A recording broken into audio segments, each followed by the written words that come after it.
Bueno, nuevamente bienvenidos al Foro Deudos, conversación con Eduardo Lalo. Primero que nada, a Eduardo Lalo le agradecemos enormemente su generosidad al haber aceptado nuestra invitación a publicar su nuevo trabajo en la revista Categoría 5 y a estar hoy aquí para dialogar sobre su obra. Y por supuesto a todos ustedes, gracias por su presencia. Mi nombre es Ivette Hernández Torres y les saludo desde California. Como todos saben, este foro ha sido organizado por Categoría 5, un colectivo de pensamiento y trabajo que surge como búsqueda y respuesta al vértigo de esta contemporaneidad que nos ha tocado vivir. En Categoría 5 pensamos la opción por la independencia como un terreno del cual no se puede prescindir, de querer imaginar otro país posible, como un terreno del cual no se puede prescindir, de querer imaginar otro país posible, justo y con calidad de vida, y nos constituimos como foro para la discusión abierta y rigurosa de esta idea. Ante la cerrazón de los horizontes prescrita por el orden colonial, ante los lenguajes que se resisten a nombrar los problemas que nos asedian y los traumas vividos, en Categoría 5 nos proponemos incomodar los imaginarios establecidos y la impostura de sus lenguajes, sin pretender hacer tabula rasa de lo existente. Se trata de ahondar las fisuras de lo ya tan valiente con la esperanza de que mediante el diálogo abierto podamos ir entreviendo con confianza en las capacidades y poderes propios un nuevo ensamblaje de lo real. Como parte de ese diálogo abierto que queremos promover es que lanzamos la revista cibernética Categoría 5 y la organización de foros como este en el que nos encontramos hoy. Antes de pasar a la presentación de nuestro invitado, quisiera aclarar algunos asuntos de procedimiento. En el comienzo del foro, luego de la presentación más formal que haré de Eduardo Lalo, gracias. Disculpen, es que se oyó un sonido. Luego de la presentación... Discúlpame, Ivette. Con permiso. Le pedimos a todos que apaguen los micrófonos, pongan en mute, porque si no se oye el sonido de trasfondo. Gracias. Sí, No solamente eso, como está, tenemos que grabar con el speaker mode. Entonces, si hacen ruido, van a salir ustedes grabados, la cara de ustedes y no la de Eduardo. Así que, por favor, silencien los micrófonos. Gracias. ¿Se oye el mío? ¿De Malena se oye? Sí, se oye, Malena. Sí, justo a eso iba. Como cuestión de procedimiento, ¿verdad? Luego de la presentación formal le propondré algunas interrogantes a Eduardo como pie para empezar a dialogar. Nuevamente les ruego, por favor, que apaguen sus micrófonos y pidan su turno de intervención a través del chat o levantando la mano, si saben, ¿verdad? Hay una manita que aparece en pantalla, ¿no? El colega Luis Avilés, él es el encargado hoy del apoyo técnico y nuevamente gracias a todos por estar aquí. Paso a la presentación de Eduardo Lalo. Eduardo Lalo es uno de los escritores más innovadores de la literatura reciente en Puerto Rico, al aportar una mirada original sobre el quehacer literario mismo, en lugar de los intelectuales, y ofrecer propuestas de interpretación cultural que abren nuevas posibilidades para la producción artística en la isla. Lalo en sus textos postula una simbiosis entre las ciudades, las vidas de los demás, la propia y la escritura. La literatura se convierte en una lucha con la memoria y, en sus palabras, un transar con el dolor. Todo esto atado a la insistencia en caminar una ciudad que se niega a ser caminada, a escribir una literatura que se niega a ser asumida cómodamente en su representatividad de lo social, por una parte, y de lo literario mismo, por otra. La lectura de sus textos nos invita y obliga a salirnos del discurso funcionalizador que le asigna a la escritura una necesaria relación utilitaria que la identifica con signos deterministas y determinados por la hegemonía del consenso. Llámese Estado libre asociado, globalización, neoliberalismo o sus complementos pseudo contestatarios. A huir en lo posible de los poderes celebratorios que acrecientan un capital simbólico que reinscribe una y otra vez los lugares comunes como parte de una coartada de perpetuación de lo mismo. En este sentido, los textos de Lalo imaginan una escena indeseable para la escritura. Esto no significa una apuesta por el abandono de la letra o el acto de escribir, como tampoco el abandono del lugar que le ha tocado como destino habitar. Por el contrario, se trata de hacer irreconocible el lugar, el territorio, la literatura, la escritura, el arte, como espacio vivible y de lo imaginado. Es un colocarse fuera de lugar, allí donde se supone que no estemos. Por ahí, precisamente, se hará necesario transitar incómodamente para hacer visible lo improductivo, la fealdad de una ciudad que muestra a cada paso el reverso de la imagen edénica y su continuidad mercantil y turística, frente a los discursos que desde Colón han imaginado la productividad utópica caribeña, aparece un vacío pleno. El mar, ese desierto, es el límite que hace posible la escritura. Como diría Deleuze, cito, la isla es aquello que la mar circunda, aquello que rodea. La isla es como un huevo redondo del mar. Todo sucede como si hubiera puesto su desierto en derredor fuera de ella. Lo desierto es el océano que la rodea por doquier.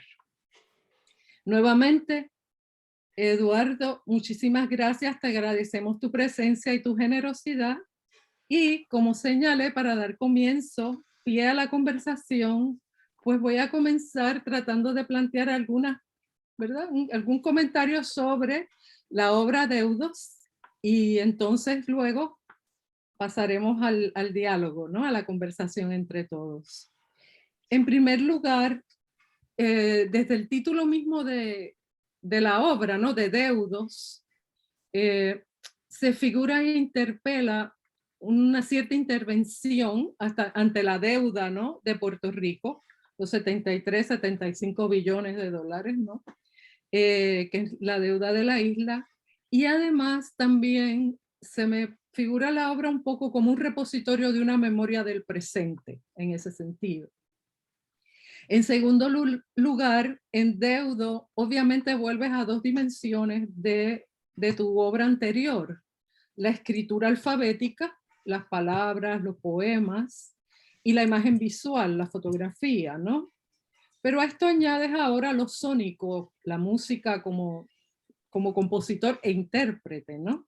Entonces, con esto en mente, ¿podrías hablarnos sobre cómo llegas a la conceptualización de Deudos y luego a la articulación de escritura, imágenes y sonido y a eso que llamas una densidad de época en la nota introductoria del trabajo? Así que por ahí empezaríamos, ¿no? Como no, bueno, primero que nada, buenas noches a todos y quiero agradecer bueno, a todos los que están aquí presentes, pero en particular a los que componen la Junta Editora de categoría 5 y especialmente a Ivette y a Luis, que fue con los que tuve contacto regular, ¿no? Para hacer este proyecto. Y les agradezco que lo hayan acogido, porque no, la verdad es que no sobran los sitios donde pueda ser acogido este tipo de asunto. Y es un proyecto que, por lo que he visto, pues estimo mucho. Bueno, con respecto a lo que me preguntas, Ivette, yo escuchaba en estos días, o escuchaba o leía a un economista hacer la definición esa de curso de economía básico, ¿no? Que un estancamiento que no es el término, se me escapa ahora, no es estancamiento económico, es otro, es que dure 2 meses. A partir de esos 2 meses es una depresión económica. El estado anterior, que ahora no recuerdo el nombre, es como un catarro, ¿no? Y la depresión económica, bueno, es como un estar un poco triste. Luego de 2 meses es un problema clínico, digamos, ¿no? Es una depresión económica. Puerto Rico lleva 15 años en depresión económica. En esta semana se dieron los resultados del censo. Hay quienes están celebrando porque esperaban que la población se hubiera reducido a menos de 3 millones de habitantes, cuando sabemos para el año 2000, hace unos 21 años ahora, estaba por sobrepasar los 4 millones de habitantes. En un país de una población escasa, esto es una cuarta parte prácticamente, ¿no? Y estaba casi alguno, que no es para nada para celebrar mucho, que a diferencia de lo que se esperaba, que estuviera en menos de 3 millones, casi está en 3.3 millones. Aún así se perdió 600.000, 700.000 personas, ¿no? Que poblaban al país y que siempre había estado históricamente creciendo su población, ¿no? Ahora no es el caso, ¿no? Y la deuda a la que tú te refieres, nada, es una deuda probablemente en por lo menos pedazos de ella ilegal. Es una deuda que es algo inexplicable, no se quiere auditar, ¿no? El gobierno se niega a auditarla. Evidentemente, lo que hace sospechar porque se descubrirían todo tipo de malos manejos y todo tipo de actos de corrupción. También es cómo se interpreta esa deuda, ¿no? Porque de cierta manera son los 73, 74 millares de millones a los que tú aludes, ¿ves? Pero hay otras interpretaciones que si se incluyen los fondos de pensiones, es decir, la jubilación de muchos de los trabajadores, incluyendo los universitarios, esa deuda puede llegar a más de 125 millares de millones. Bien, el mundo que Puerto Rico visualmente es, más allá de las zonas ricas o las zonas, vamos a decir, más o menos turísticas, es el mundo que recoge mi foto. O sea, yo no veo en ningún sitio esos 120 y tantos millares de millones de dólares no creó un sistema educativo extraordinario, ¿no? No creó un tren increíble que hiciera que se fuera de San Juan a Mayagüez en 1 hora y media, ¿no? No creó escuelas, al contrario, cerró cientos de escuelas. Solo hay 2 hospitales públicos, porque todos se privatizaron, etcétera. Entonces, el bipartidismo puertorriqueño, que es la revolución bolchevique puertorriqueña, o sea, es el Estado que duró, bueno, el bipartidismo puertorriqueño ha durado más que la revolución bolchevique, es decir, es un Estado que produce un sistema fallido, ¿no? Y que ha quedado osificado en el tiempo. Si no me falla la memoria, el Partido Popular llegó al poder en el 48, creo, o en el 44. Pues ya se puede hacer la cuenta de ya acá cuántos años son. No ha gobernado otro que no sea el Partido Popular o el Partido Nuevo Progresista. Todo en Puerto Rico es producto de ese bipartidismo, desde los huecos en la carretera a las escuelas que desaparecieron, ¿no? Y a la misma vez, en la discusión pública del país, esas responsabilidades apenas se hace referencia a ellas. Aunque en las elecciones pasadas, como sabemos, se dio un vuelco histórico que por primera vez en muchas décadas abrió o encendió una pequeña luz de esperanza. Sabemos que aún si ganó con apenas un 32% del voto, tenemos a los mismos de siempre gobernando como si tuvieran el 100% del voto. Y es más, haciéndose un partido único, que es lo que es ese bipartidismo. Sí, Vargas Llosa creo que era el que decía que el PRI era la dictadura perfecta. Pues aquí tenemos algo todavía más perfecto, porque una dictadura todavía más perfeccionada, porque está literalmente en un espacio de impunidad total. El resultado es el empobrecimiento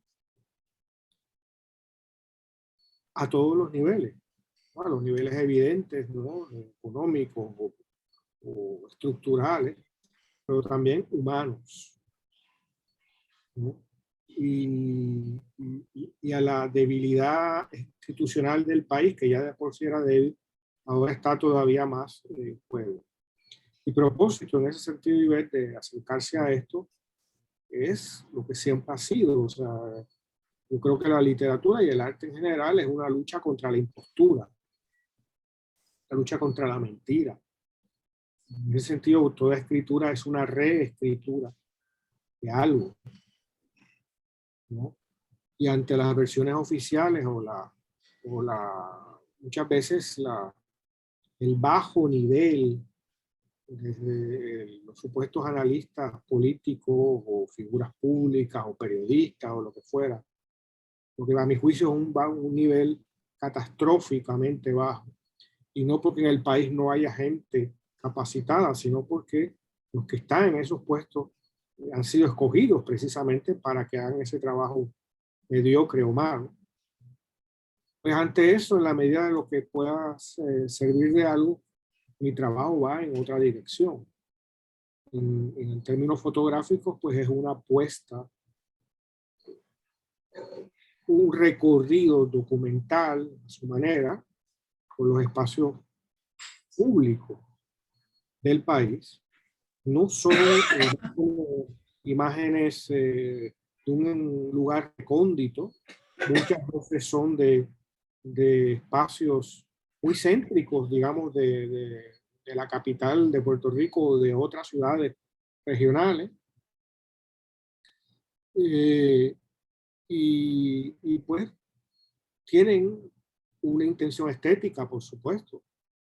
Espero que las fotos siempre estén bien compuestas y tienen una estética, digamos, visual en tanto de su oscuridad, ¿no? Que ya me acompaña hace muchos años.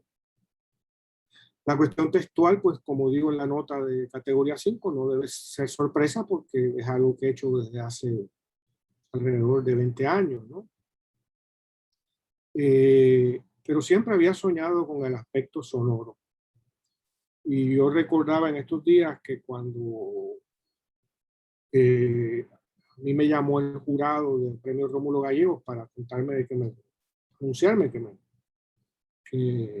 me había conseguido el premio, que es una cosa protocolar, que luego me enteré que hacen el jurado. Estaba allí, uno de los jurados era Ricardo Piglia, que luego me enteré que fue el que estaba apoyando, ¿no?, a Simón para que le dieran el premio. Finalmente se le concedió. Y cuando hablé con él, como yo había leído formas breves y otros, sobre todo libros de ensayos de Piglia, le comentaba, ¿no?, que le decía, recuerdo que le decía, ¿no?, en el futuro las novelas van a tener sonido, porque justamente lo que estamos haciendo ahora, este medio digital, que esto no se trata de una lucha entre el papel y lo digital, yo prefiero el papel, por supuesto, pero lo digital ofrece, es una página de luz y de sonido, y ofrece la posibilidad de hacer lo que hizo categoría 5, ¿no?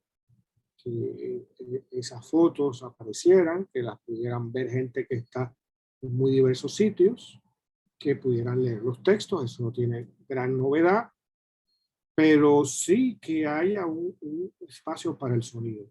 Cuando yo le decía eso a Piglia, le comentaba que eso no es como hacer una banda sonora, que es lo que todo el mundo piensa, porque sería totalmente banal, porque el cine existe hace más de un siglo, ¿no? Y el sonido en el cine existe hace prácticamente un siglo.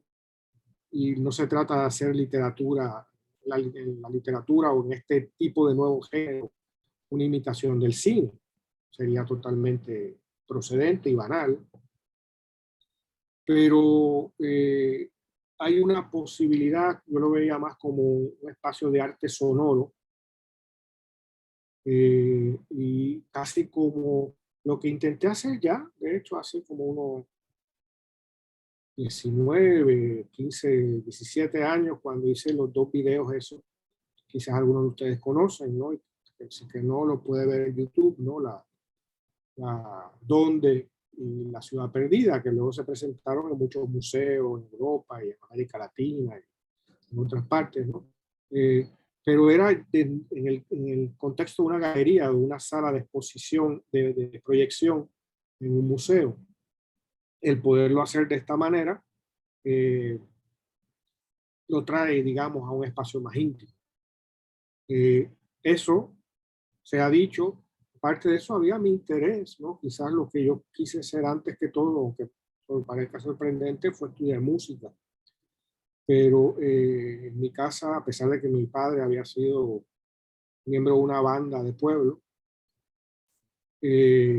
no hubo ningún apoyo para ello y por lo tanto se quedó como un deseo,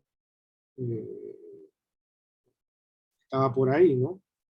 Y en los últimos años, pues, como cuento ahí mismo en la nota, ¿no? He estado dedicándole mucho esfuerzo al aprendizaje de un instrumento y me ha ayudado también, yo creo que ha contribuido a otras áreas de mi quehacer artístico, digamos, porque uno olvida lo torpe que fue, lo que ha llegado a ser más o menos bien, y por lo tanto el aprendizaje del instrumento, el aprendizaje musical muy limitado que yo poseo en este momento, me ha costado enorme esfuerzo y en ese sentido es una lección de humildad constante. Y eso yo creo que hasta ha tenido repercusiones hasta en mi relación con mis estudiantes, ¿no? Como digo, uno olvida que uno una vez fue así de ignorante y estúpido, ¿no? Y es casi un regalo de descubrir que uno partió de un lugar muy primitivo, como todo el mundo.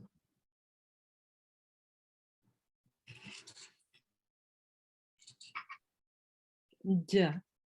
Bueno, podemos abrir si alguien quiere comenzar, ¿verdad? Comentando algo, o tiene más preguntas, comentarios. Agnes.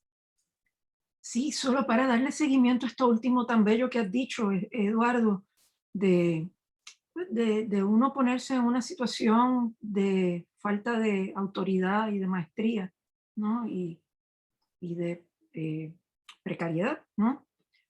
Entonces te quería un poco preguntar sobre justamente ese ponerse en esa disposición espiritual de precariedad, de no dominio, al trabajar con una situación como la que se tematiza en Deudos, que es justamente la apoteosis de nuestra precariedad, ¿no? Y de nuestra vulnerabilidad.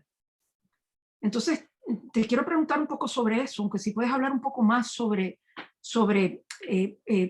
¿cómo llamar esto? Tú dices aquí en el texto, dices que es las miserias y la esperanza de cualquier educación artística, ¿no?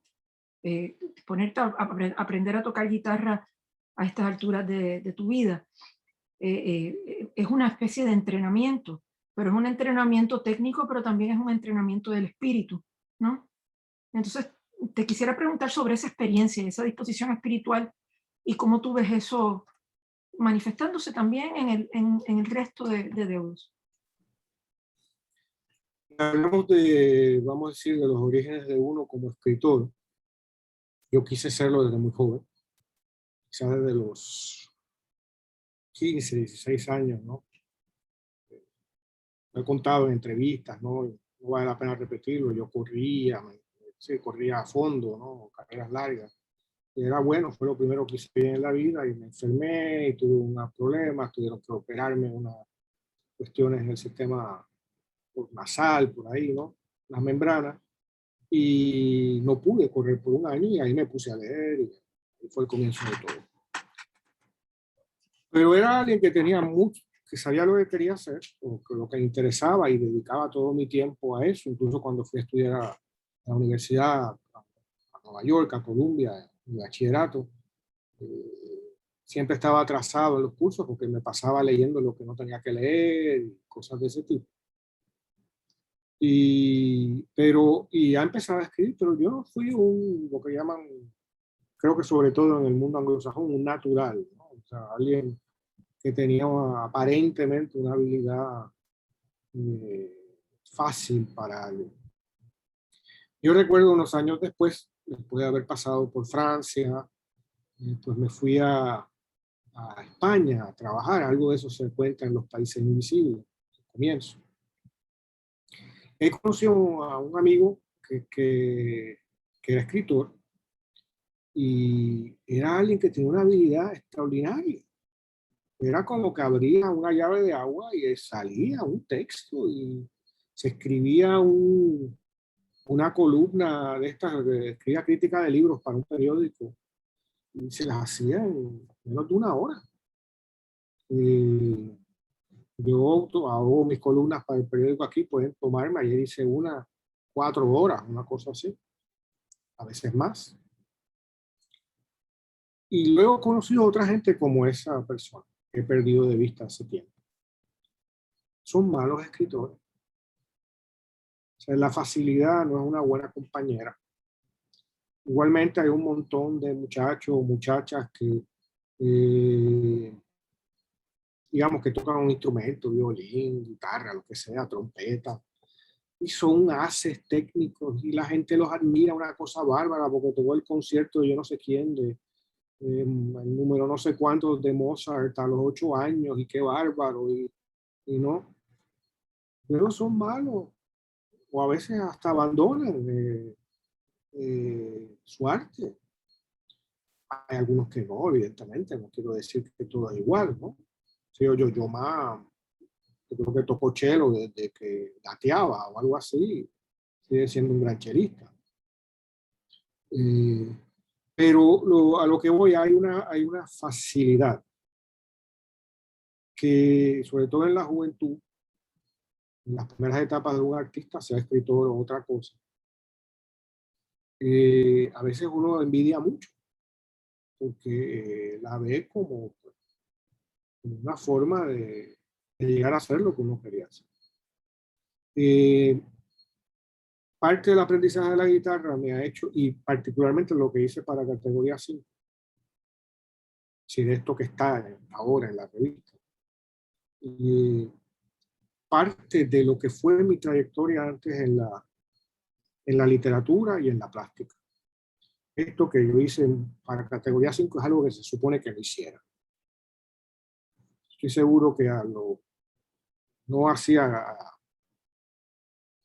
a quien agradezco, ¿no? La nota agradezco a 4 personas, al último que agradezco es a Hermelindo Ruiz Mestre, que es un gran guitarrista y compositor joven puertorriqueño.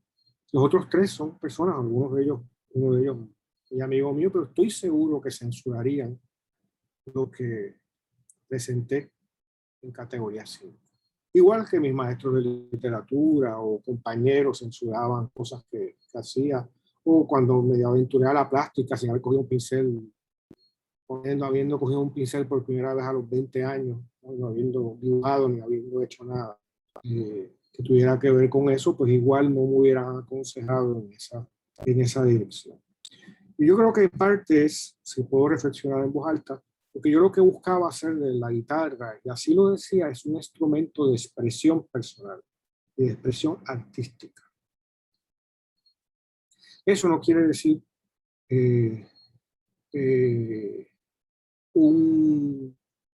la adquisición de un altísimo nivel técnico, porque si no, la mayor parte de la música que nos gusta y que ha incluso influido sobre lo que llamamos música clásica, no existiría. No existiría prácticamente ninguna tradición popular o folclórica, ¿no? No existiría lo mismo, no existiría, se ha hecho real que el blues, ¿no? No existiría esto que es una música maravillosa de Yucatán, el son jarocho, ¿no? Y yo no estoy pretendiendo hacer eso. A su manera estoy pretendiendo hacer una música muy, entre comillas, seria, haciendo algo que no está en la tradición, que no está muy presente en la tradición, sorprendentemente, de los intérpretes de guitarra clásica, que es la improvisación, que es de hecho lo que más me gusta hacer. Todo lo que yo hago es improvisación, sea literatura, plástica, fotografía, es improvisación, no hay plan. O el plan, tú sabes, podemos decir que las fotos de categoría 5 comenzaron con yo querer tomar la foto del dinosaurio. Pero ese fue el punto de inicio. Luego hay unas derivas, unos periplos por el espacio que son totalmente azarosos. Entonces, en ese sentido, el acercamiento a la guitarra de este modo es muy parecido a como yo me acerqué a la lengua, a la tradición literaria. Yo creo que en cierta medida cuando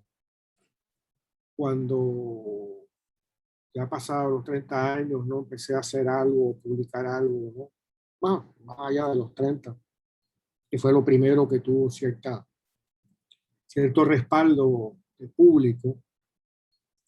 Yo venía, como diríamos popularmente en Puerto Rico, venía del left field, ¿no? Venía de un lugar excéntrico, ¿no? En cierta medida inesperado, no se esperaba nada de mí. Poco se había olvidado que este tipo hacía algo. Había publicado 2 o 3 libros, ¿no? ¿Sabes qué? Valoro, entre otras razones, ¿no? Este asunto del intento de hacer música, porque viene de una actitud semejante a las otras cosas, ¿no? Yo con relativamente muy poco, tanto en lo literario como en lo plástico, como ahora en lo sonoro, trato de hacer algo. Y creo que con esa pobreza, que no lo digo en términos negativos, sino es lo que es, o sea, son mis posibilidades. Hay una aceptación de ese límite y a partir de ese límite se trata de construir algo. Creo que he podido construir algunas cosas. Y de eso es lo que se trata.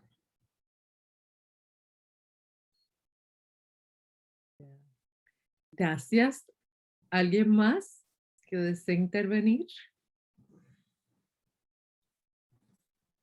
Ana María. Sí, ¿qué tal? ¿Qué tal? Muy bien, Ana María. ¿Cómo estás? Recién estabas hablando, me quedé prendida de 2 palabras que dijiste. Una era, o dos frasecitas, no hay plan e improvisación, referido al trabajo, bueno, con la música, en este caso la fotografía. Y quería saber si también te lo piensas así para la escritura, porque a mí me parece que tu escritura tiene un plan, tiene mucho plan y tiene mucho espesor. O sea, de improvisación yo nunca encontré demasiado, ¿verdad? Desde la primera vez que te leí, que hace ya muchos años, lo primero que vi es un trabajo en la escritura, y eso requiere plan y está lejos de la improvisación. Entonces quería preguntarte cómo lo piensas, si lo piensas diferente a lo que te estoy diciendo o lo separas de tu trabajo con la fotografía y la música. No lo separaría, y yo creo que se trata también de cómo definimos improvisación. Porque improvisación en la lengua popular es como hacer cualquier cosa, ¿no? Estar al garete, ¿no? Hago esto, lo mismo que esto otro, si sirve no me importa. No es eso de la improvisación a la que yo me refiero. digamos, todos mis textos. Yo creo que escribiste, cuando te conocí, era sobre los pies de San... No, sobre los países invisibles, quise decir, ¿verdad? Pues los países invisibles, yo no fui a ese viaje, digamos, en esa primera parte diciendo voy a escribir un texto. Habré estado en Londres una noche allí, tenía una libreta, una pluma y anoté algo. Todos mis textos nacen igual, llega una frase. Esa frase me lleva a otra frase, esa otra tal. Así me lleva un pedazo a otro pedazo de texto y cuando he acumulado, si he acumulado un número de páginas, es decir, a lo mejor 10, 15 páginas, ya tengo una idea, a lo mejor, una noción de qué género, entre comillas, va a ser.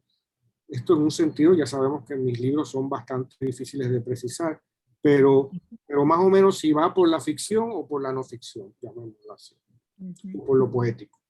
O si va a tener imagen o no va a tener imagen. Hay libros que claramente, por ejemplo, Los Países Invisibles, era muy fácil llenarlo de fotos, pero yo no tenía el menor interés de ponerle fotos.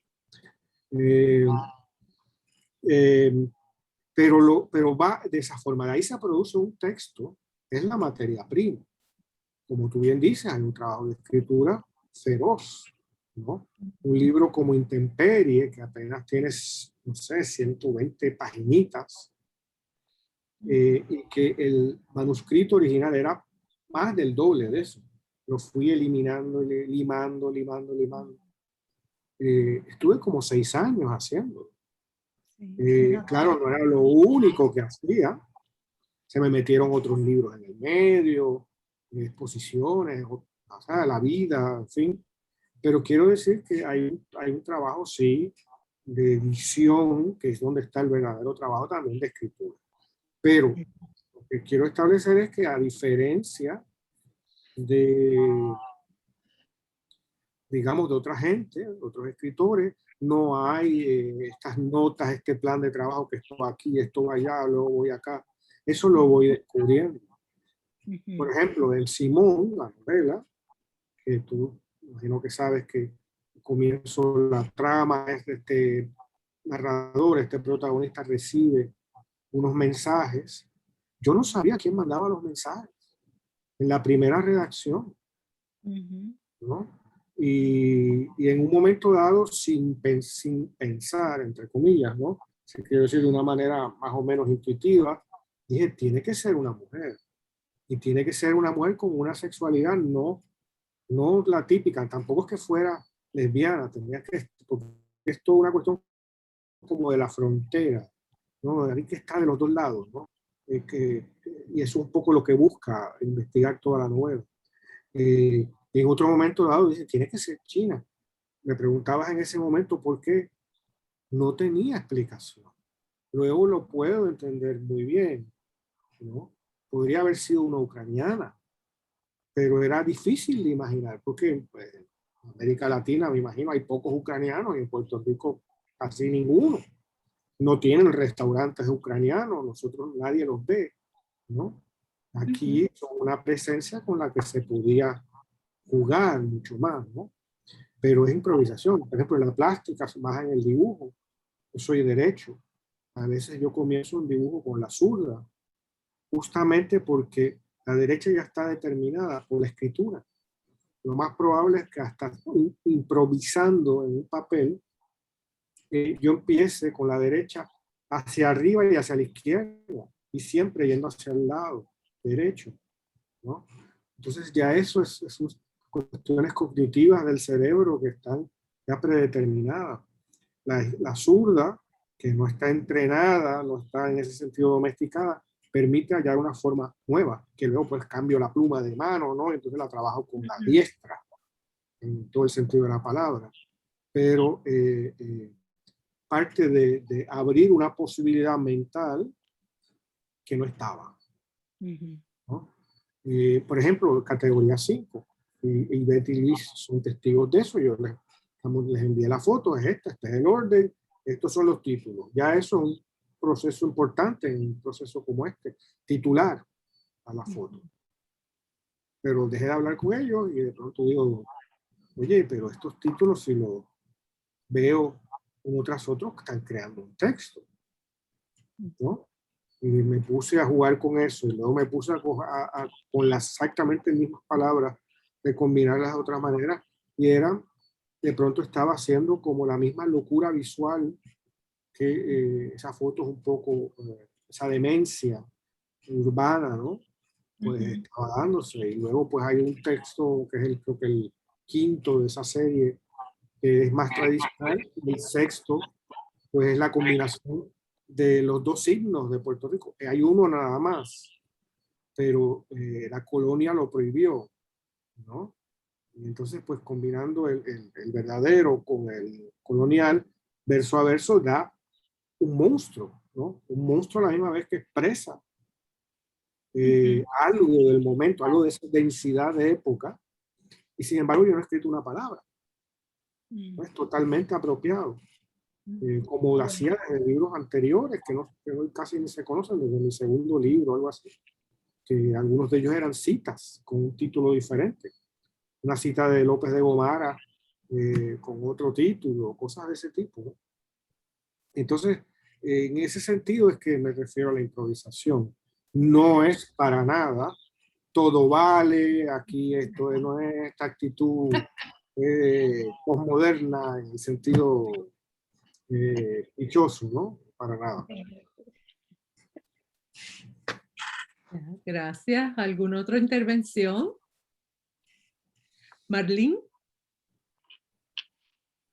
Sí, es que yo me quedé también pensando en la palabra de improvisación. Y me hizo pensar en la fotografía, por ejemplo, del dinosaurio, que precisamente ese escenario está en una avenida bastante concurrida y es un lugar bastante visible, ¿no? Y cotidiano para los que vivimos cerca del lugar, ¿no? Y pienso yo que ya el acto de pararse y mirar detenidamente ese lugar, aunque sea un acto improvisado, ¿verdad? Requiere también como de pues una mirada, una visión, porque pasa completamente desapercibido con la cotidianidad, con lo transitable, y el detenerse, pienso yo que pues ya requiere, aunque un acto improvisado de decir como, bueno, quiero tomarle una foto a este dinosaurio, pero eso ya requiere, ¿no? Como todo un bagaje de lo que uno quiere, ¿no? Y el acto de mirar y detenerse ya pues es muy significativo. Es un comentario solamente. Sí, ¿no? Y no es un acto que es todo el tiempo. Por ejemplo, yo no tomo muy poco, pueden pasar años y yo no tomo una foto. Yo en mi vida me he tomado un selfie. Tengo un teléfono como todo el mundo, ¿no? Las únicas fotos que habrá aquí son documentos que tuve que firmar y enviar a alguna oficina. Por ejemplo, con relación a cuestiones de familia o propias mías, no, hay muy pocas fotos, incluso de mis hijos. No hay, había una actividad o algo, no tomábamos fotos. Ahora, cuando se da un proyecto, que es de tanto en tanto, no es una cosa que es que todos los años yo hago, es una actitud casi, no quiero exagerar, yo creo que estoy escribiendo casos reales, ¿no? Es casi como si uno tuviera una antena que sabe que por ahí hay algo, que sabe que hay algo. Una vez me impactó mucho que fue en el primer proyecto de texto e imagen, que fue Los Pies de San Juan. Hay muchas fotos de alcantarillas y tal, ¿no? Porque aparte me gustaba mucho y también había toda una intención del libro, ¿no? Es obvio de que mirar es hacia el horizonte, pero que hay una tercera dimensión que es el suelo. El suelo está lo que no puede ir más bajo, ¿no? Entonces, hay una foto ahí de una alcantarilla que tiene fecha, ya hay varias en las calles de San Juan, incluso un poco ya borrada, ¿no? Por el paso de los tantos años de gente con zapatos, ¿no? Es una pequeña alcantarilla redonda que la fecha, si no recuerdo mal, es de 1897, hecha en Lille, en el norte de Francia, ¿no? Y cuando yo la descubrí por primera vez, le había pasado por encima como casi cualquiera por años. Yo sabía que había algo. Estaba en una esquina, sabía que había algo. A mi cuerpo estaba totalmente alerta de que aquí había algo, casi como un cazador, ¿no? Como un animal que caza. Y de pronto miro abajo, estaba parado en él, ¿no?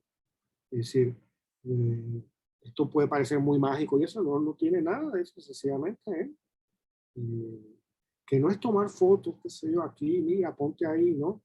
De pronto es un proyecto, es de alguna manera de expresión de un espacio, de un momento, y se actúa sobre él. Cuando ese proceso termina, pues las dos cámaras que uso, ¿no? Desde hace unos años, pues, están guardadas en una gaveta. No estoy, incluso le digo, qué sé yo, a alguien, ¿no? A un amigo, a mi esposa, mira, eso sería una buena foto. Y ni se me ocurre que tenga un celular para tomarla. O sea, no está en mi espacio mental esa alternativa. Así que sí, hay un acto de comenzar. Y ese acto de comenzar abre las compuertas y entonces uno busca algo en particular de tomar, no cualquier cosa. En ese sentido se está buscando, se está siguiendo las huellas de algo, casi como siguiendo esa metáfora del cazador o el animal que caza. Sí. Alguien, les recuerdo también que pueden usar el chat si quieren formular alguna pregunta por escrito o anotarse, porque no logro ver a todos los que están presentes. Se ha sumado más gente, así que ¿alguna otra intervención? Tengo. Arcadio. Sí. Bueno, muchísimas gracias. Muchísimas gracias a todas y todos y Eduardo por esta presentación. He leído con muchísimo interés y siempre con gran admiración Deudos y te he escuchado. Quería hacerte una pregunta relacionada de nuevo con la deuda y con la violencia colonial larga y las humillaciones coloniales tan largas. Quería escucharte más sobre la deuda misma, sus valores simbólicos, porque sabemos que la deuda también supone reciprocidades y quedamos endeudados muchas veces simbólicamente en una comunidad. Es una forma de pertenecer a una comunidad, al tejido de una comunidad, estar endeudados con la familia o con la sociedad o con los maestros y las maestras, con los amigos y amigas. Esas deudas simbólicas que no terminamos de pagar nunca, ¿no? Entonces me llama la atención y por eso quería preguntarte, porque lo que entiendo que tú haces es subrayar cómo la violencia se inscribe en esas relaciones que consideramos a veces relaciones de reciprocidad, como en el caso puertorriqueño y en otros, pero ahora hablamos del caso puertorriqueño y de la situación específica colonial puertorriqueña. La violencia está siempre inscrita en esas relaciones, sea una violencia militar o sea una violencia como la representada por la ley de la mordaza, o sea, la violencia de la mentira del Estado Libre Asociado, o la violencia de la Guerra de Corea, que por cierto son coetáneas todas. Entonces esa violencia que está ahí en el sistema de la deuda que nos constituye como comunidad. Quería oírte un poco más sobre eso, algo que está planteado en tu texto también. Un placer, Arcadio, de verle. Bueno, empiezo de esta manera. Yo estoy desde hace unos meses, sale los sábados, haciendo un podcast con el historiador Néstor Duprey, que se llama Palabra Libre. Yo no soy historiador, pero tuvimos que hablar en diferentes momentos de Muñoz Marín. Incluso se hizo un número monográfico, un episodio monográfico sobre la juventud de Muñoz Marín. Y a raíz de eso, pues Néstor me dio a leer algunos textos, no necesariamente como las memorias, sino discursos que recogía la prensa, cosas de ese tipo. Yo tenía mis opiniones sobre Muñoz Marín, no eran buenas, pero yo no había estudiado, ni lo había leído, ni había leído, qué sé yo, el discurso en 1953 que dio en tal sitio. Y me dejó atónito, porque nosotros, muchos de nosotros que somos profesores de literatura, sabemos interpretar un texto.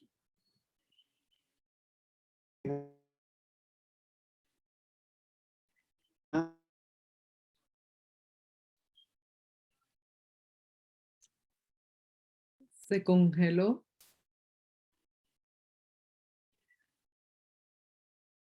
Eduardo.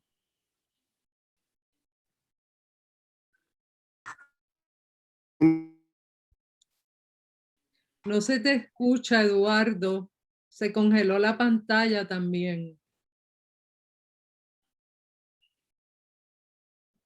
A veces funciona que él sale y vuelve a entrar. A ver si me escucha para que lo haga. Ok.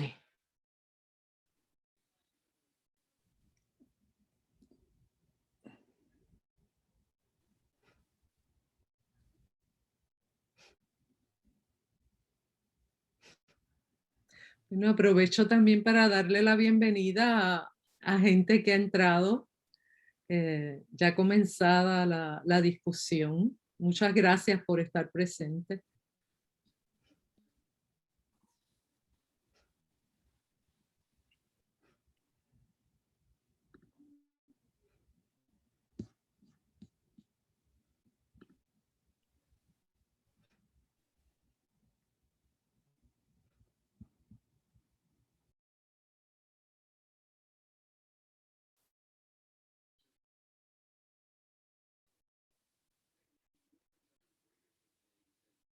Me escribió, se le fue la internet.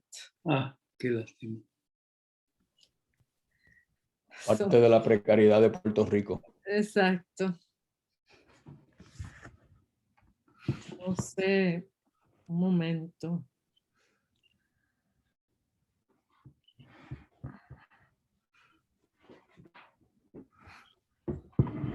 Si puede continuar por el teléfono.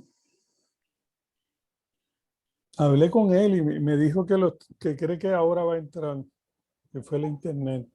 Que si está inestable también, Ivette, que deje la cámara apagada y que tenga solo el audio, que eso usa menos bandwidth. A ver si regresa, sí.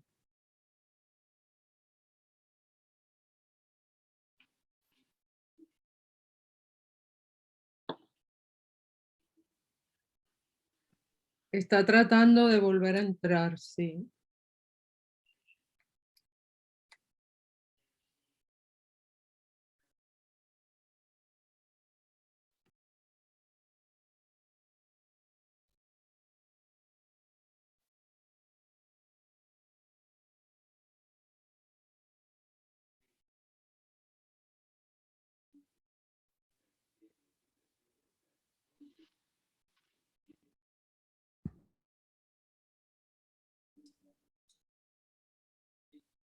hablé con él, y está intentando.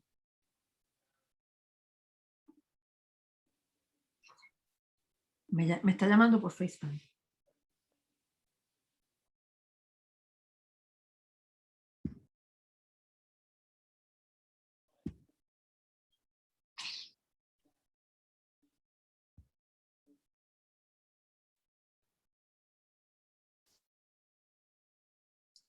Que esperemos unos minutos, dice, que esperemos a ver si puede volver a entrar. Si alguien quiere hacer un comentario sobre la obra, por favor, podemos hablar en lo que él regresa. Sí, claro. Benjamín. Y bueno, esto sería una pregunta para él, pero lo planteo aquí en lo que él llega. El tema de la improvisación, que él plantea que ¿verdad? Lo ejercita en las melodías que comparte en el texto y que enriquecen de muchas formas esa publicación. Él dice que le resulta curioso o sorprendente que no se haga más en la guitarra. Habría que decir que es en la guitarra clásica, porque en la guitarra popular sí se improvisa, o en el jazz, por ejemplo, el jazz se caracteriza por la improvisación. Y en la música, los grandes músicos son improvisadores, pero esa improvisación no se da en un vacío. Aunque él distinguía, ¿verdad?, lo que era una improvisación, digamos, banal o fácil.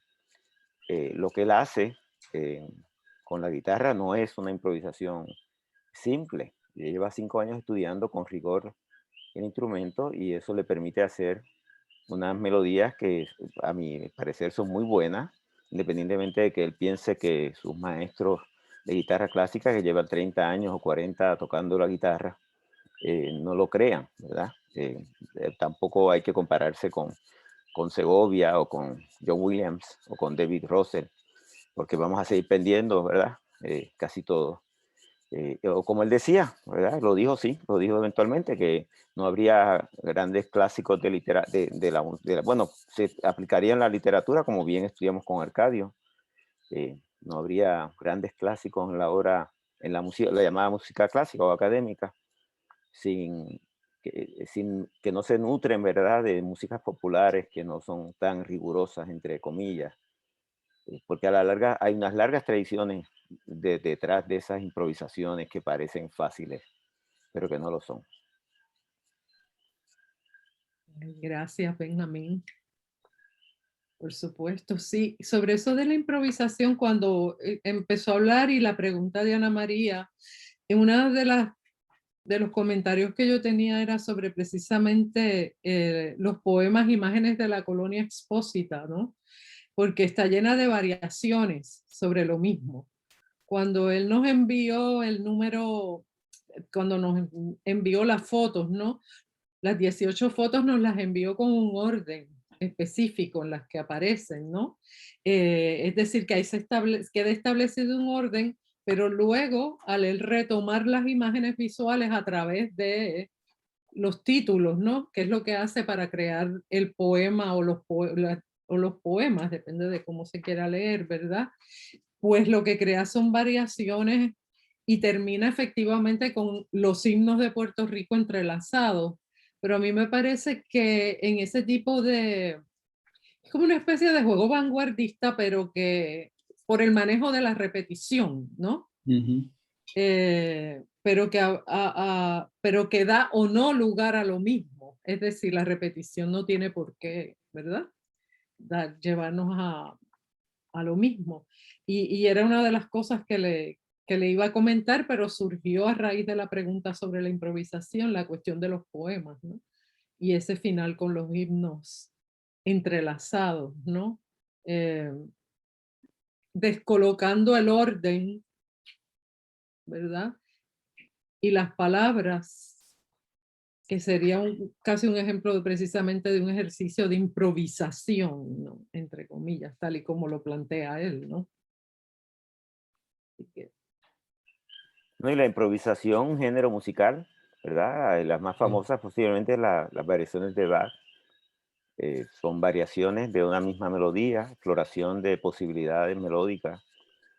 Y hay una pianista venezolana, Gabriela Montero, que se especializa justamente en la improvisación de clásicos. Obviamente hay mucho trabajo detrás de esas improvisaciones. Mucho, como sucede con el jazz. Hay mucho, por eso los músicos estudian las llamadas improvisaciones, porque detrás de cada improvisación de esas hay años de trabajo. Estoy de vuelta, no sé si me escuchan. Sí, te escuchamos. Sí, te escuchamos. Y te vemos. Falta, esto es performance realmente, no tenía planeado que se fuera el internet para demostrar mis palabras, ¿no? De la deuda y la degradación y el empobrecimiento generalizado. Bueno, pues decía que veía esos textos de Muñoz y su pobreza. Entonces uno se pregunta, ¿sabes? El pueblo puertorriqueño fue sometido, bueno, desde tiempo de España, obviamente, eso es lo que es la conquista y colonización, ¿no? Pero en tiempos más recientes, por literalmente un delirio, ¿no? De este individuo, este líder político que era capaz de decir cualquier cosa. Si eso yo lo veía, que un estudiante ponía en un trabajo mío, digamos, si diera un curso de primer semestre de la universidad, que algo puede ser lo mismo federal que confederal, como hizo Muñoz Marín, uno lo hubiera colgado, ¿no? Porque es una irresponsabilidad intelectual, un disparate, en una palabra. Y ese es el mismo señor que firmó la ley de la mordaza a la que tú haces referencia, y donde el milagro de Lela, entre comillas, se da a la misma vez que se esfuerza la inmigración de casi 1 millón de puertorriqueños a Estados Unidos, pobres, ¿no? Y se reprime violentamente cualquier oposición, al punto de que decir ciertas palabras era un delito, ¿no? Entonces, esa es la herencia.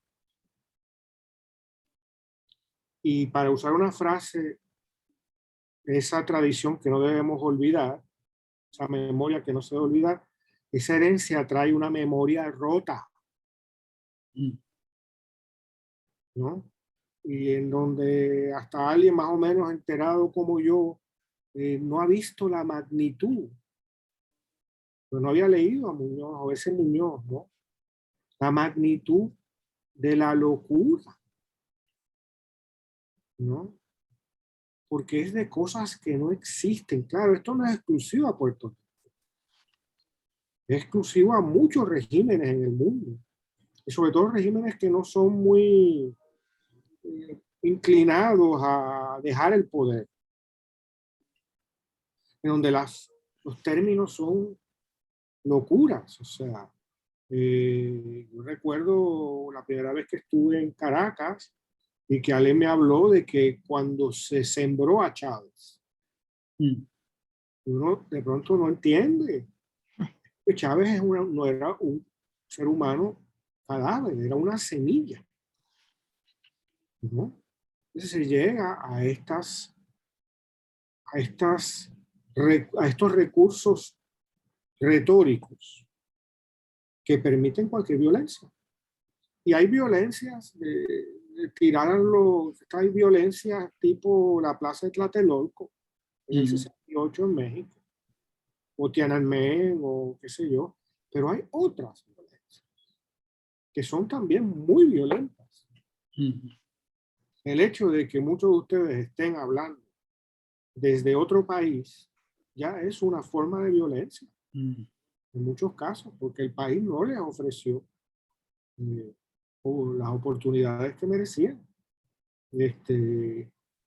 Y el hecho de que estemos teniendo una sociedad que tiene gente preparada en todos los órdenes de primer, pero ninguno tiene acceso prácticamente a un puesto que determine algo en esta sociedad, porque están ocupados por los incapaces, ¿no?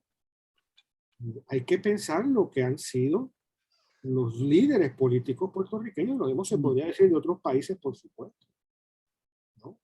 No hace tanto tuvimos a un individuo como yo escribía ayer para este sábado, un nuevo día, recordando a Ricardo Rosselló, que tenía un cerebro, así le llaman, un cerebro prenatal, ¿no? O sea, ese cerebro nunca había nacido, ¿no? Y sin embargo estaba tomando decisiones, haciendo y deshaciendo, ¿no? Y por lo tanto la deuda no es sino una de las manifestaciones de esa violencia, porque ese dinero estuvo aquí, pero no se materializó en obra de bien común. No estuvo, no creó nada, excepto contrataciones a sobreprecio y pago de salarios, porque no había dinero para los salarios. No, pues se lo habían llevado ya. Entonces, son los males. En ese sentido, como decían los países invisibles hace ya bastante tiempo, Puerto Rico vivió la globalización y el neoliberalismo antes de que tuvieran hasta nombre, esos nombres. Fuimos un laboratorio. Y nosotros, yo creo que estamos ahora entrando a una segunda etapa de laboratorio, que es ya la sociedad postcatastrófica, la sociedad en la que ya no hay ninguna intención, ni siquiera mucha intención de dar la impresión de que lo que se va a hacer es saquear. O sea, es una sociedad del saqueo ya como institucionalizado. Eso es la Junta de Control Fiscal. Sí. Es un organismo de imposición norteamericana, una especie de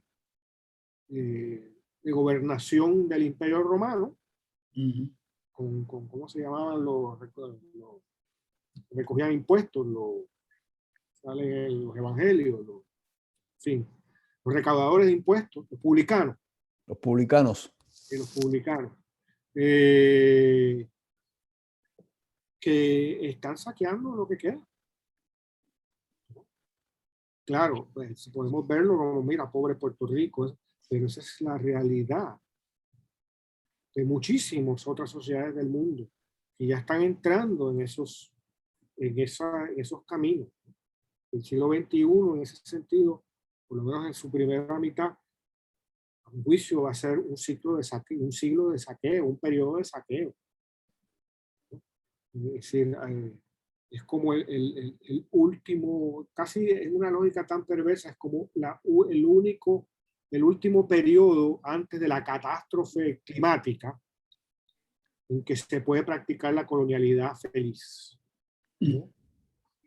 En que se puede hacer esto sin que medie, como ahora, una pandemia, ¿no? Que retrasa los procesos saqueadores. ¿Quién sabe lo que va a ser el futuro de aquí a 1, 2 décadas, 3, lo que sea? A lo mejor de aquí a 20 años, ¿no? O como algo que ya anunciaba algo. Si se toma en cuenta lo que eran libros como ¿Dónde?, por ejemplo, y luego me dicen que tengo mala conexión.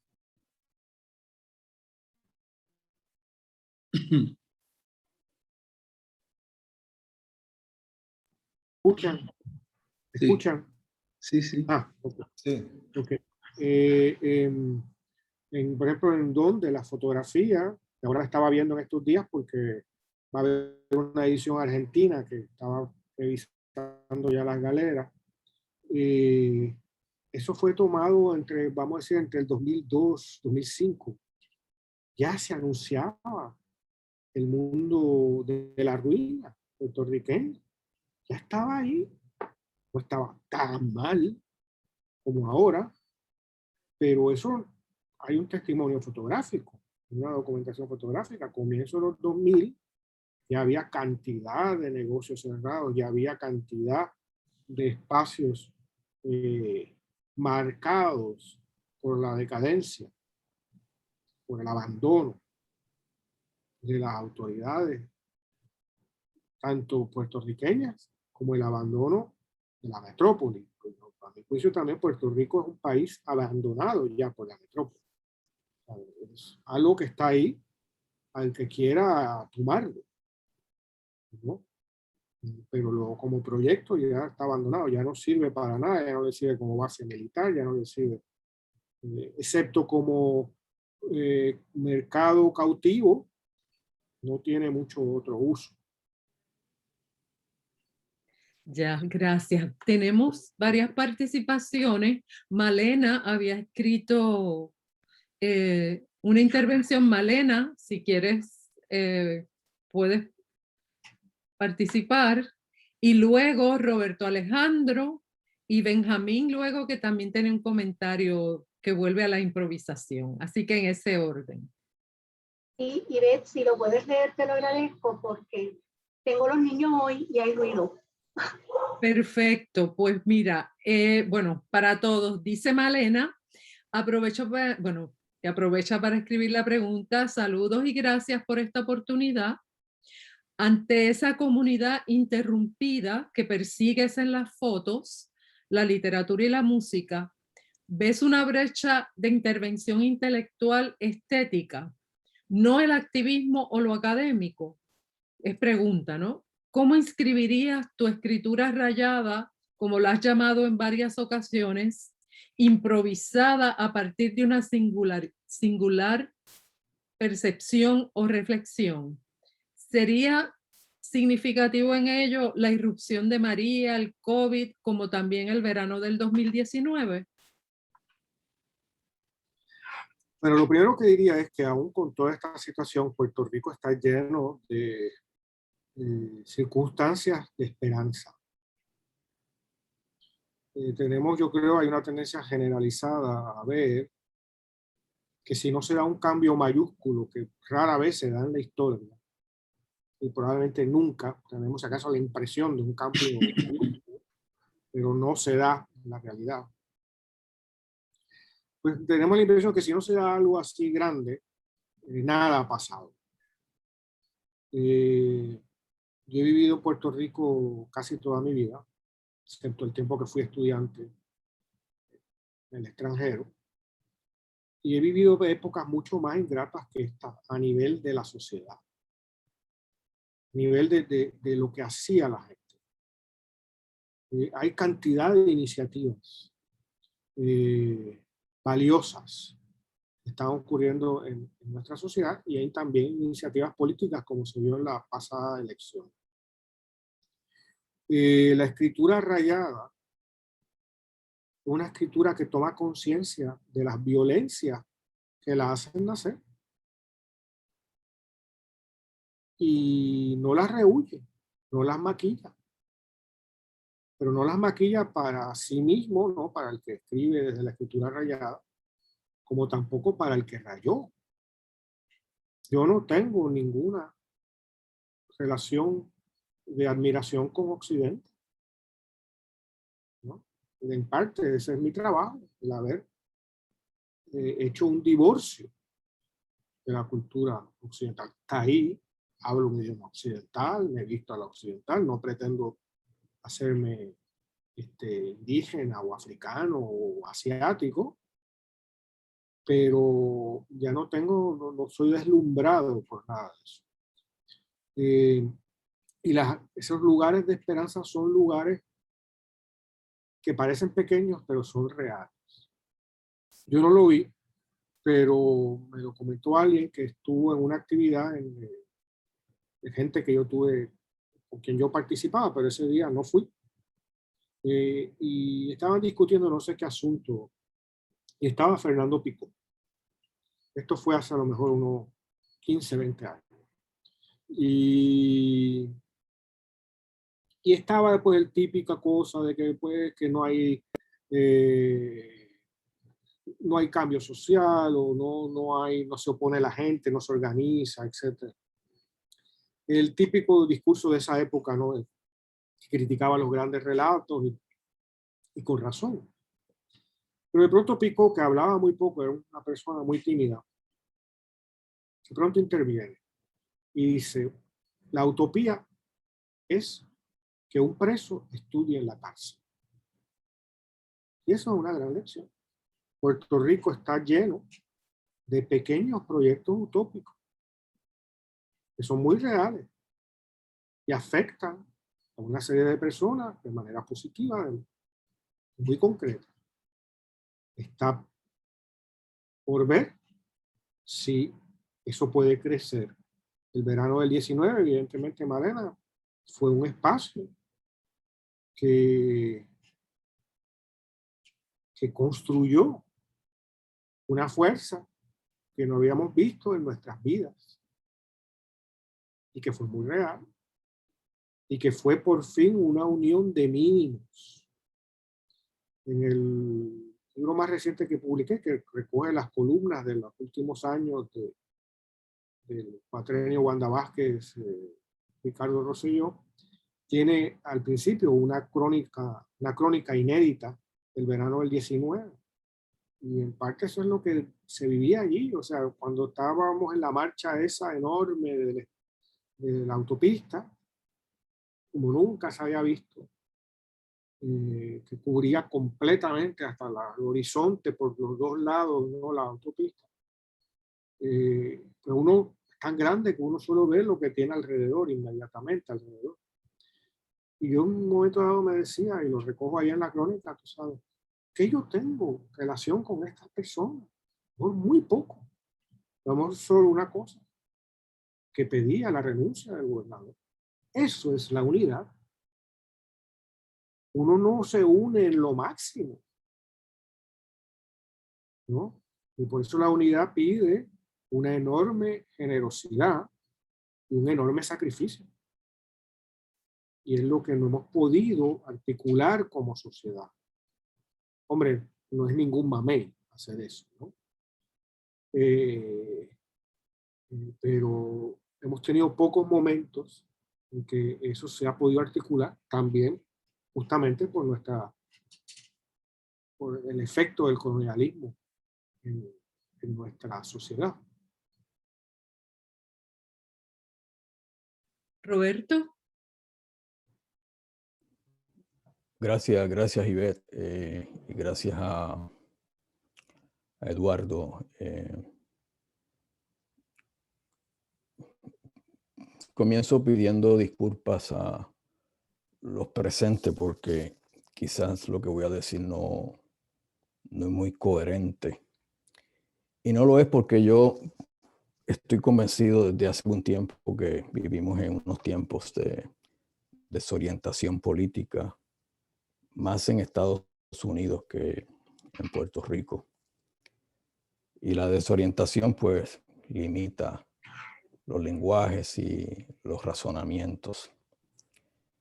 Y pues a veces no es fácil encontrar las palabras. Yo quisiera, aparte de felicitar a Eduardo por su presentación, su obra fotográfica, preguntarle varias cosas, y sería sobre su intervención inicial, que es lo que también se recoge en categoría 5, deudos. Hay una generación que se puede considerar como la generación de los deudos. Pero yo me pregunto si esa misma generación que tú bien describes en esa marcha se visualiza de una manera distinta y no se ven como deudos. Y menciono esto porque aquí mismo en esta conversación tenemos una cierta hibridez intelectual y ética. La hibridez es que yo creo que la mayoría de los que estamos aquí somos productos, y perdonen la confesión, escueta, somos producto del Estado Libre Asociado. Y nos educamos en la Universidad de Puerto Rico, posiblemente en un momento vibrante de efervescencia, donde estábamos siendo producidos por la colonia y al mismo tiempo aprovechando unos espacios democráticos y unas luchas sociales para combatir y criticar a esa colonia. Y muchos tenemos unas experiencias y un vocabulario que se empezó a cuajar y a fraguar en la Universidad de Puerto Rico. Quizás lo mejor a lo que ha contribuido Estados Unidos en toda su historia en el mundo, junto con una élite progresista, como fue la élite independentista, autonomista del Partido Popular en 1940. Yo creo que ahí hubo un proyecto bien positivo para la sociedad puertorriqueña, que hay que diferenciar de lo que bien dice Eduardo, las acrobacias, el camuflaje, el fraude asqueante del Estado Libre Asociado. Pero ahora de lo que estamos hablando en los deudos, y esta es mi pregunta entonces específica, ¿no se podría decir, Eduardo, que aunque tú insistes en el bipartidismo y en la violencia que él mismo representa, que estamos ante una élite y ante un sistema que hace tiempo que entró en un letargo, que está agotado, que no tiene pensamiento? Puerto Rico tuvo 10 años, del 1996 al 2006, para prepararse, porque las 936 se iban. La élite no hizo nada. En un artículo reciente, dos días atrás, un individuo experto en las pensiones de la UPR dice que la Junta de Gobierno tuvo 10 años para enfrentar la crisis de las pensiones en Puerto Rico y no hizo nada. El teatro de la Universidad de Puerto Rico, y hace poco estábamos algunos de nosotros en un trip de todas las cosas que vimos allí en contraste con los que estuvieron en la Universidad de Puerto Rico y no vieron nada porque estuvo clausurado. Se tardó en remodelar 10 años. Compañero de categoría 5 hace poco habló de una maestría que se tardó 7 años en la Universidad de Mayagüez. Yo creo que en Puerto Rico hay un letargo que la élite no funciona. No es ni siquiera un simulacro, es un país virtual. Es virtual porque usted quita los fondos federales y quita los fondos que antes estaban disponibles a través de los mercados financieros. Y allí no hay Estado. La metáfora más impresionante es que uno de los programas o uno de los objetivos programáticos del Partido Popular se llama PAN, que ahora es un programa federal. Entonces, si hay una élite que está catatónica, podría decirse que quizás nosotros estamos no viendo que eso que es el bipartidismo y que todavía nos impacta porque hemos sido programados para verlo de esa manera. Y tiene un poder que no estoy negando, pero quizás es más frágil de lo que aparenta, y todo poder necesita proyectar una fuerza mayor a la que tiene. Eso yo creo que es ontológico. Y yo creo que se confirma, o mejor dicho, presento como hipótesis, el hecho de que en Puerto Rico, para hilvanarlo con lo que decía Eduardo, hay unos microestados. Todas las comunidades que están autogestionándose para el agua, Casa Pueblo, le están cercenando y arrebatándole unos espacios al Estado. Entonces están los puntos de droga, que esos sí son microestados en el mejor sentido de la palabra, porque no solamente movilizan recursos económicos millonarios, controlan territorio, ofrecen servicios, ofrecen trabajo, también tienen el poder de vida y muerte. Y eso se supone que es el monopolio del Estado. del soberano. Lo que aconteció recientemente en La Perla me parece que es realidad inaudita de lo que estoy diciendo. O sea, que hay un bipartidismo, proyecta una fuerza, pero hay una generación que no se ve necesariamente como deudos, aunque sufren esa violencia. Y hay un estado virtual. Entonces, ¿qué se puede hacer ante lo que es virtual? Pero que al mismo tiempo nos toca. Por eso empecé hablando de la desorientación y de mi falta de lenguaje quizás y de palabras. Así que, disculpen, me gustaría escuchar tu reacción, si acaso hay alguna coherencia en lo que acabo de decir. Sí, sí, la hay, Roberto. Lo primero que te remito el sábado a que si tienes la posibilidad, entres al Nuevo Día y leas la columna que entregué ayer, que se titula El Cajero. Tiene que ver mucho con lo que estás diciendo. Esa virtualidad, quizás no sería la palabra que yo utilizaría, el término que yo utilizaría. El gobierno de Puerto Rico ya no tiene proyecto alguno. Ni siquiera un gobierno como el actual, que pretenden tener una opción política, como sabemos, ¿no?, del anexionismo, tiene ningún plan para el anexionismo. Se lo deja a los espontáneos, a los miembros más fanatizados de la agrupación política que hagan, casi diría, el ridículo por su cuenta. Ellos no tienen proyecto, porque ese no es el proyecto. Tú bien dices, tuvieron 10 años para buscar alternativas a las 936, pero en ningún momento tuvieron intención de buscar alternativas. Porque en primer lugar, la bajo nivel intelectual de muchos de esos figuras políticas, por más títulos que tengan y cosas de ese tipo, es notorio. Y están totalmente dentro de una lógica colonialista, ¿no? Tanto el Partido Nuevo Progresista tanto el Partido Popular como el Partido Nuevo Progresista son partidos colonialistas.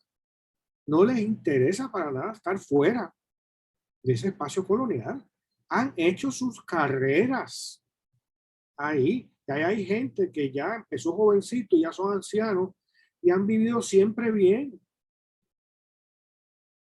Ese es el proyecto. No hay ningún otro. Por eso yo hablo del abandono. Un abandono exterior de parte de la metrópoli y un abandono interior de parte de ese sector. Ese sector está esperando siempre sacarle más leche a la ubre de la vaca, ¿no? Y está dispuesto a matar la vaca, ¿no? Porque su mentalidad, los veo congelados, ¿me escuchan? Sí, sí, te escucho. Su mentalidad no tiene ninguna consideración, a mi juicio. Yo creo que está aprobado por todo esto, por el bien común. En todo caso es el bien de la tribu, el bien del partido, el bien de... Y lo que hay, como hablo constantemente y escribo, es una casta. Yo creo que la definición clásica sociológica de una casta es la que corresponde. Es un grupo privilegiado económicamente que maneja la política, el empresarismo y ciertas profesiones. Esa casta es cómplice, junto a los medios de comunicación, de mantener el estado decadente, indefinido de la colonia puertorriqueña. Y ahí uno se levanta por la mañana, ya yo no lo hago, pero prendía la radio o algo así y ya me salía la bilis, ¿no? Porque tú ves que lo que en la práctica, eso no es periodismo, en qué sé yo, en WKQ o Radio Isla, ¿no? Eso es un anuncio. Es el Radio Moscú del gobierno, ¿no? Que a cambio de anuncios, a cambio de qué sé yo qué, viene la secretaria de yo no sé qué y le dice lo que quiera decir el gobierno sin que le pregunten una pregunta comprometedora, ¿no? Aparte el nivel de los pseudo, que no son periodistas, los no periodistas que participan como regla general en esos medios de comunicación, ¿no? Que son más figuras de farándula o de entretenimiento que de otra cosa. Entonces, ¿qué hacer? Que es un poco la pregunta que yo creo que está formulada en lo que estás diciendo. Pues, una y otra vez señalar, ¿no? Que la falsedad. El podcast ese que hacía alusión, Palabra Libre, un poco fui el que lo bauticé y demás, y tiene un lema, más allá del bipartidismo. Y lo que decía Néstor, o sea, nosotros hablamos aquí como si no existiera esto, a más allá. No tenemos que rendirle pleitesía. Y aparte de ahí la irreverencia, yo trato de practicar en ese programa, porque es parte, en el sentido casi verdaderamente artístico, una performance. O sea, no se puede tener ya ningún respeto ante esas ideas,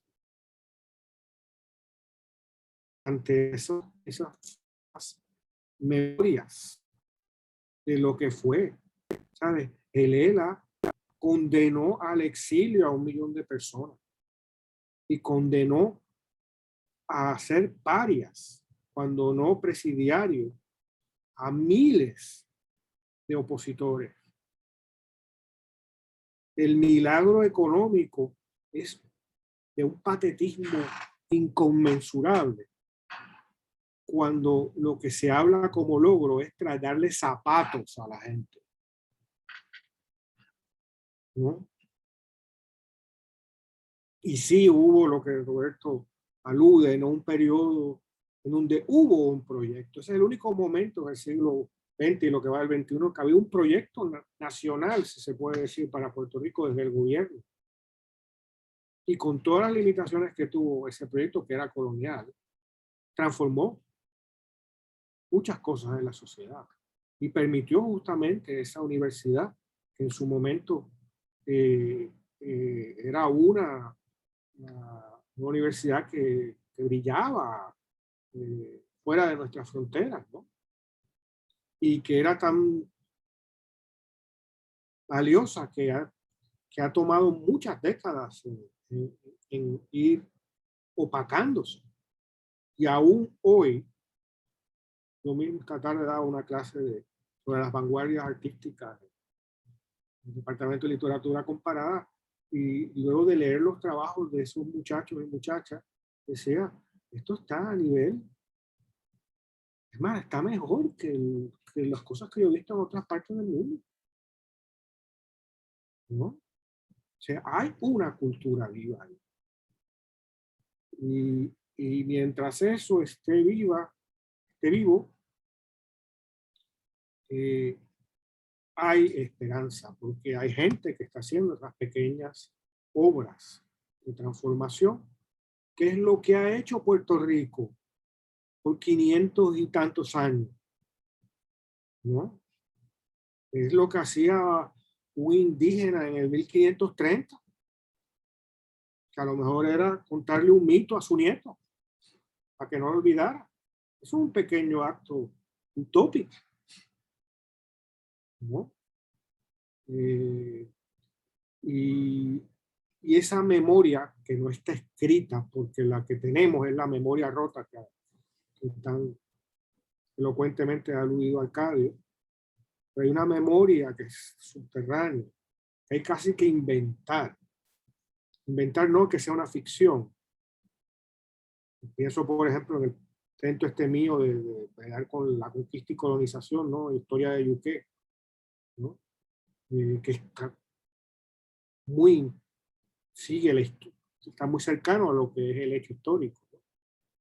Pero hay que inventar esa memoria, inventarla no, traerla. Hay toda una memoria de resistencia, que es la que se ha pretendido borrar, ¿no? Un proyecto como esto, categoría 5, es un proyecto de resistencia. Y resistencia no es que me están aplastando, y resistencia es un contradiscurso.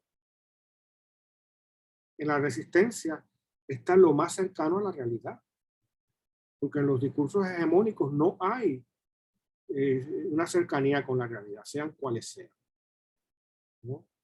En el discurso que habla desde otro lado, cuya palabra se origina en un espacio que se enfrenta a cualquier tipo de hegemonía, hay más realidad. Si se quiere, ahí está más cerca de la verdad, aunque eso sea un término muy inadecuado. Pero es ahí donde está. Y no son necesariamente cosas faraónicas. No se debe ver de esa manera. Porque incluso cuando se da la gran revolución, si es que se da, fracasa a la larga. Y en ese sentido, la actitud de la resistencia, por decirlo de alguna manera, debe existir aún después de la victoria, en caso que se diera, después de la transformación, ¿no? Eso es lo que mantiene una sociedad viva y transformándose indefinidamente. Y esa es la labor de la cultura, esa es la labor del pensamiento, esa es la labor de las artes, la labor de la literatura, a enfrentarse a ese discurso hegemónico. No necesariamente esa lógica política, no de barricada, para nada eso, pero desarticular, ¿no? ¿Cuánta insulto, violencia yo recibo en comentarios, cosas que me llegan por las redes sociales? Nadie significativamente se pone a discutir lo que estoy diciendo. O se inventa una historia, ¿no?, sobre mi pasado, mis relaciones, mi presente, completamente irreal, o se me insulta en términos personales, ¿no? Pero nadie se enfrenta a lo que estás diciendo. ¿Por qué? Porque no se puede enfrentar desde la hegemonía. Tú no puedes decir que Muñoz Marín era un gran pensador.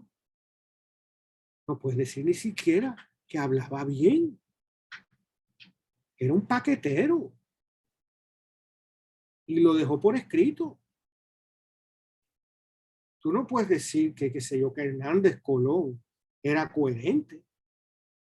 O Ferré, o Pedro Rosselló, cualquiera de esos. O que el PNP y el PPD tienen posiciones, tú sabes, admirables en algún sentido de las cosas, ¿no? Entonces, ¿de qué? Actuar con indiferencia del sarcasmo ante esas construcciones de ideas. Ya. Bueno, Benjamín creo que tenía un comentario para volver otra vez a Deudos y a la cuestión musical, y entonces yo creo que ya, ¿verdad? Deberíamos, si no esta es la última intervención o una última pregunta, pues Benjamín, por favor. Sí, bueno, yo creo que, bueno, el tema de la improvisación, o que Eduardo lo que ha hecho con esta conversación es demostrar que lo que él llama improvisación requiere muchísimo trabajo, y que lo que él hizo a nivel musical es un muy buen trabajo. Luego de 5 años de bregar con el instrumento, ¿verdad?, con la guitarra, supongo que por muchas horas al día, por mucho tiempo al día, y de una vida de mucha disciplina. Entonces me alegra mucho. Quisiera que hicieras un comentario nuevamente sobre el tema de la utopía y esos espacios que identificas como espacios de resistencia o de esperanza, porque como bien dijiste, categoría 5 es uno esos ejemplos, de esos espacios. Yo también estoy en contacto con gente que está haciendo lo indecible en contextos como el que vivimos, a pesar de las crisis, de que Internet pueda fallar y haya que tomar previsiones para, como comprar una batería, por si acaso se va la electricidad, ¿verdad? Creo que la quieren vender barata la Autoridad de Energía Eléctrica y la hacen fallar con frecuencia, pero me gustaría que abundaras un poquito más sobre el tema de la utopía como fuente de energía, y no solo de la utopía como algo inalcanzable, sino como, citando a Pico, al maestro, el amado maestro Fernando Pico, cómo se materializa en pequeñas actividades o gestos, espacios, como es el de un preso educándose. Bueno, lo primero que diría, Benjamín, es que yo no uso la palabra utopía usualmente, no está en mi vocabulario normal. La uso porque fue la que usaba Pico, la que usó Pico en esa ocasión, y era como una discusión de época, ¿no? De que hubo un disco de Joan Manuel Serrat por esa época que se titulaba, como tú sabrás muy bien, Utopía, y era un poco a raíz de lo que pasa en el 90, en el 89, 91. Pues yo lo veo de una manera muy concreta, como casi todo en la vida. Muchas ocasiones de mi vida, la vida me la mejoró, digamos, una lectura, un libro. Estaba mal, sin dinero, solo, en un sitio caluroso, frío, lo que fuera, ¿no? Dependiendo del momento. Pero ponerme a leer, o a escuchar música, o caminar por una ciudad viendo con los ojos encendidos, por decirlo así, transformaba la realidad inmediata.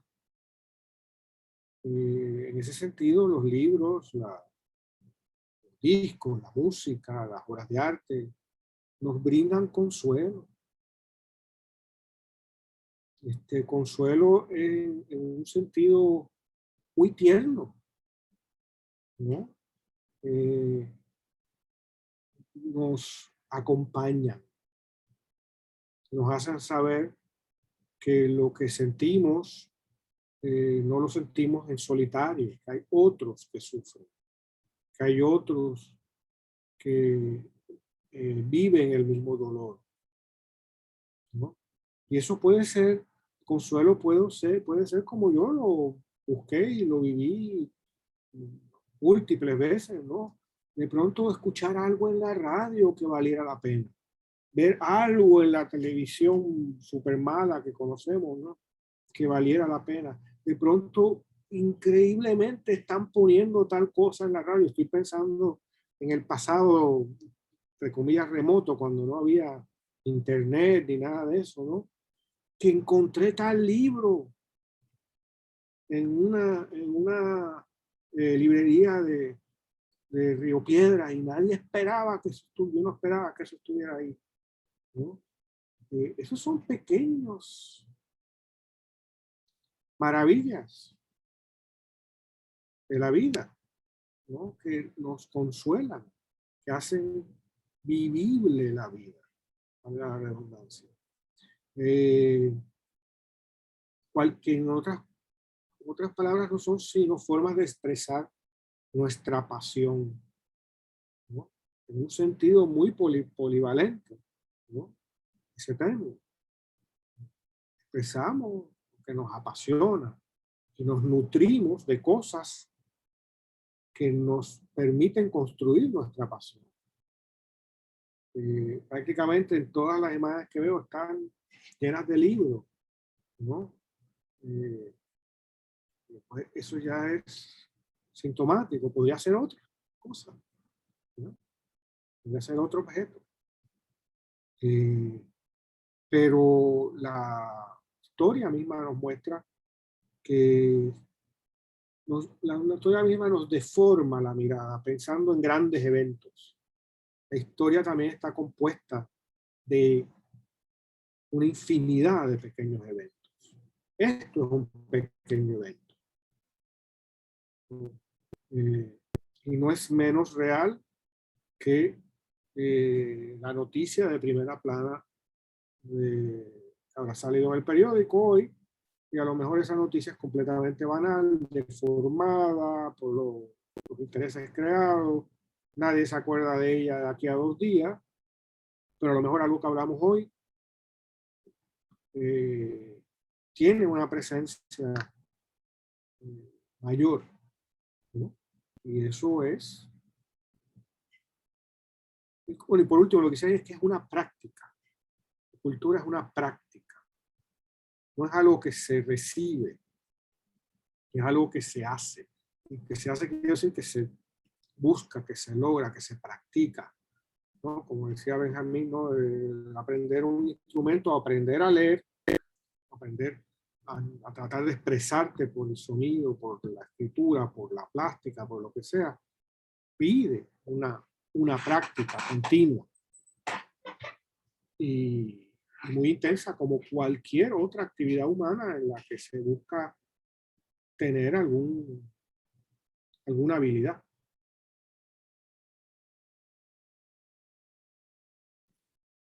Bueno, pues yo creo que con esta reflexión vamos a dar por terminado este encuentro.